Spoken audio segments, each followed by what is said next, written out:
Nanang namanya, iblis berwujud manusia, mulai dari anak dan istri di KDRT, mertua sendiri disekap hingga diperkaos. Dan yang lebih hebatnya lagi, sebagai suami, tega menjual istri sendiri lewat aplikasi hijau. Langsung saja, stabilkan posisi kalian.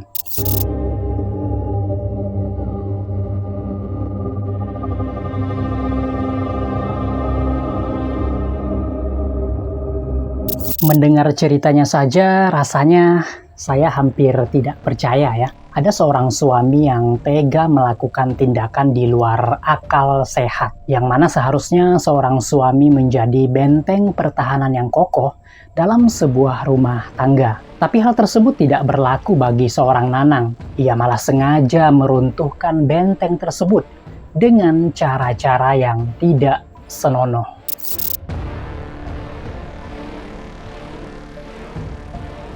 Nanang Triyantanto, 21 tahun, merupakan seorang pria dengan segudang catatan kriminal yang berasal dari Kartosuro, Sukoharjo, Jawa Tengah. Nanang ini punya istri dan 2 orang anak. Ia bekerja sebagai pengamen dan kadang juga menjadi manusia silver. Nanang sering mangkal di seputaran persimpangan jalan yang ada di wilayah Sukoharjo. Paling tidak Nanang bisa mendapatkan uang sekitar 150 hingga 200 ribu per hari. Uang tersebut ia gunakan untuk mencukupi kebutuhan sehari-hari bersama istri dan 2 orang anaknya. Pernikahan antara Nanang dan istrinya termasuk pernikahan dini. Saat menikah, Nanang berusia 19 tahun dan istrinya sebut saja Mawar 16 tahun. Pernikahan mereka ini dianggap sebagai penyebab utama dari awal semua masalah yang akan dihadapi istri Nanang. Selain kesiapan mental yang belum cukup dan kedewasaan untuk berumah tangga, faktor ekonomi juga menjadikan Nanang bertindak di luar batas yang sama sekali tidak akan disangka-sangka oleh Mawar. Dari beberapa sumber artikel yang saya baca bahwa setelah 1 tahun pernikahan Nanang sering melakukan KDRT kepada istrinya, bahkan kepada anaknya hanya gara-gara telur asin dimakan oleh si anak. Lalu setelah bangun tidur, Nanang langsung menendang anaknya. Di beberapa waktu lalu, video Nanang melakukan kekerasan kepada anaknya sempat viral di media sosial. Sebelum menikah pun sebetulnya Nanang sudah pernah ditangkap polisi atas kasus curanmor. Saat itu Nanang divonis 8 bulan penjara. Nanang masih bernasib baik karena saat itu dia mendapat remisi untuk keluar penjara lebih cepat. Setelah keluar dari penjara pun tidak membuat dia sadar atas kesalahannya. Malah Nanang semakin bertindak di luar batas logika.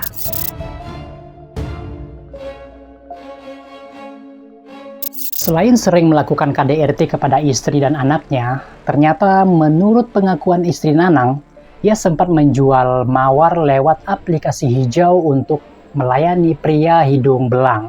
Nanang memberikan target kepada istrinya harus mendapatkan 1 juta rupiah per hari, di mana setiap 1 kali kencan, Nanang mematok harga sekitar 200 ribu.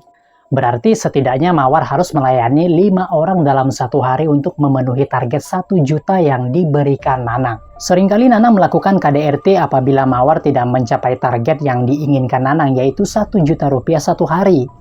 Yang pada akhirnya mau tak mau Mawar pun mengikuti perintah Nanang. Mawar saat itu berada di posisi serba salah, tak berdaya dan dihantui perasaan takut. Yang bisa Mawar lakukan hanyalah mengikuti kemauan Nanang saja agar Nanang tidak melakukan KDRT lagi kepada dirinya. Di tengah belenggu eksploitasi Nanang kepada istrinya, ternyata Mawar sempat hamil yang tentunya tidak tahu siapa ayah dari anak yang dikandung Mawar. Dalam kondisi seperti itu pun, Nanang sebagai suami sama sekali tidak mempunyai rasa belas kasih. Malah Nanang semakin sering melakukan KDRT apabila Mawar berniat berhenti untuk bekerja di aplikasi hijau.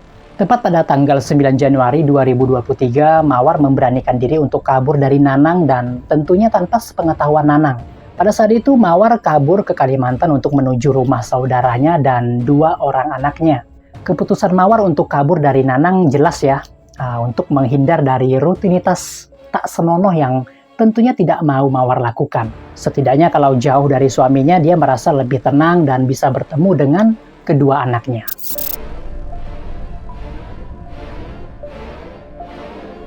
Di tengah pelariannya ke Kalimantan, ternyata tidak bisa membuat Mawar begitu bebas saja dari Nanang. Nah, ditinggal Mawar membuat Nanang menjadi seorang diri alias kesepian di rumah. Nah, tanpa sepengetahuan Mawar, lalu Nanang mengajak ibu mertuanya atau ibu kandung dari Mawar tadi untuk tinggal di rumah sekedar untuk menemani Nanang. Nah, si ibu mertua ini sama sekali tidak menaruh kecurigaan kepada Nanang. Nah, beberapa hari menemani Nanang di kos-kosannya, kemudian Nanang melakukan tindakan di luar akal sehat. Nanang menyekap ibu mertuanya dengan cara tangan diikat ke belakang di dalam kamar selama 3 hari. Nanang sempat melakukan hal yang tidak senonoh kepada ibu mertuanya, alias memperkaos ibu mertuanya sendiri. Beruntung, ibu dari Mawar ini bernasib baik dan berhasil melarikan diri dari sekapan Nanang. Si ibu mertua Nanang ini pun dengan cepat melaporkan tindakan tak senonohnya ini kepada Mawar di Kalimantan. Mendengar perlakuan Nanang kepada ibunya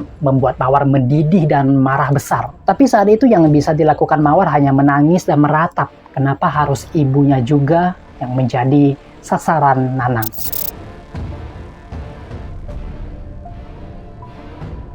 Tepat pada tanggal 25 Januari 2023, sekitar 2 minggu setelah pelariannya ke Kalimantan, ternyata Mawar melihat Nanang di salah satu media online ditangkap dan sudah mengenakan baju orange. Nah, dari kabar tersebut, Mawar tahu kalau Nanang ditangkap atas kasus penghilangan nyawa seorang gadis muda yang masih SMP yang dipesannya lewat aplikasi hijau.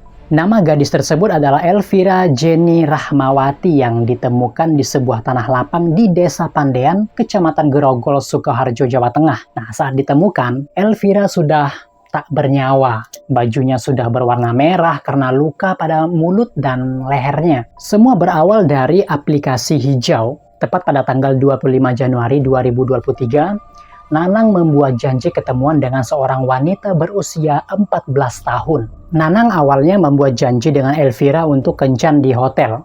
Lalu Nanang dengan segera menjemput Elvira. Saat bertemu, Nanang beralasan kalau hotel yang sudah ia pesan tiba-tiba sudah penuh. Jadi Nanang malah mengajak Elvira ini untuk ke kosannya Nanang. Lalu aksi mantap-mantap Nanang dengan Elvira ini dilakukan di kos. Nah, setelah durasi waktunya habis, Nanang masih mau lanjut. Nah, sedangkan Elvira menolak karena sesuai perjanjian. Merasa emosi ditolak karena Nanang sudah memberikan 600.000 saat itu. Lalu Nanang dengan sambil marah ingin segera mengantarnya pulang ke rumah Elvira dengan modus uang tambahan. Dan sebetulnya ini adalah trik Nanang sendiri dengan niat jahatnya untuk menghilangkan nyawa Elvira. Nanang dengan segera lalu membawa Elvira ke lahan kosong di Desa Pandean, Kecamatan Grogol. Di sana keduanya sempat ngobrol sampai sekitar pukul 6 sore. Nah, karena dihantui rasa emosi karena ditolak mantap-mantap oleh Elvira tadi, kemudian Nanang dengan cepat menghilangkan nyawa Elvira menggunakan sajam yang ia sembunyikan di balik jaketnya. Elvira sempat melawan. Karena perlawanan itulah, Nanang kembali mengambil obeng yang berada di kantong sepeda motornya, lalu menusukkannya ke leher Elvira, dan terakhir Nanang pun mencoba memegangi leher Elvira dengan kuat, hingga Elvira tak sadarkan diri. Merasa Elvira sudah tak sadarkan diri, Nanang pun sempat juga mengambil uang dan handphone milik Elvira. Sekitar pukul 6.30 sore, pacar Elvira menghubungi Elvira untuk menyuruhnya pulang karena dicari oleh orang tuanya. Namun nomor WhatsApp Elvira tidak aktif. Lalu pacar Elvira ini punya inisiatif mengajak teman-temannya untuk menemani mendatangi lokasi Sherlock terakhir yang sebelumnya sempat dikirim oleh Elvira. Sesampainya di lokasi Sherlock, pacar Elvira dan teman-temannya kaget bukan main ya. Karena tubuh Elvira tergeletak di tanah kosong yang gelap dan Elvira pun sudah tak bernyawa. Temuan ini segera dilaporkan ke polisi dan segera pihak kepolisian tiba di lokasi melakukan olah TKP untuk mencari siapa pelakunya. Dari hasil olah TKP dan keterangan beberapa saksi, polisi berhasil menangkap Nanang yang sempat melarikan diri ke Sidoarjo, Jawa Timur. Dalam vonisnya, Pengadilan Tinggi Negeri Sukoharjo menjatuhkan hukuman 15 tahun penjara atas kasus penghilangan nyawa Elvira.